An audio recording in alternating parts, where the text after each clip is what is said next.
Bulletin کے آغاز میں آپ کو بتائیں کہ پاکستان پیپلز پارٹی نے چیئرمین پاکستان تحریک انصاف عمران خان کو قانونی نوٹس بھجوا دیا۔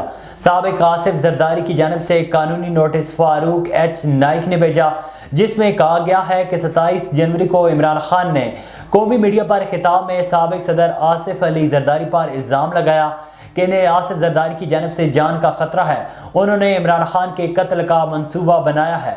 قانونی نوٹس میں مزید کہا گیا ہے کہ اس حوالے سے کیا عمران خان کے پاس ٹھوس ثبوت موجود ہیں؟ یہ سراسر الزام اور بہتان ہے، اس سے کئی شکوک و شبہات پیدا ہوئے ہیں، لہٰذا عمران خان عدالت کو اس پر واضح موقف دیں اور ثبوت سامنے لائے جائیں۔ چیئرمین پاکستان تحریک انصاف اور سابق وزیر اعظم عمران خان پر وزیر آباد میں ہونے والے قاتلانہ حملے کی فرانسک رپورٹ سامنے آ گئی۔ سابق وزیر اعظم عمران خان پر حملے کے دوران استعمال ہونے والے اسلحے اور گولیوں کی تفصیلات پر مبنی رپورٹ 4 صفحات پر مشتمل ہے۔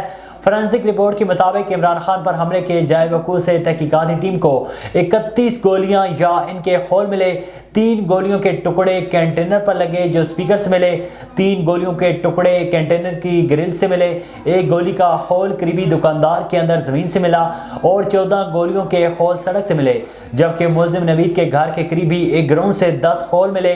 رپورٹ میں بتایا گیا ہے کہ سابق وزیر اعظم عمران خان کو 2 گولیاں کسی چیز سے ٹکرانے کے بعد لگیں، 1 گولی بھی عمران خان کو لگی۔ عمران خان کو ایک دانت کا ٹکڑا بھی لگا جو بعد ازاں جسم سے نکال دیا گیا۔ 4 گولیاں ایسی تھیں جو ملزم نوید کے پسٹل سے چلائی گئی تھیں۔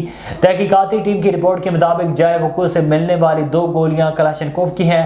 ملزم سے ملنے والے ایک پسٹل کا بھی فورنزک کروایا گیا ہے۔ ملزم کے پسٹل سے ایک فائر ٹیسٹ بھی کیا گیا ہے۔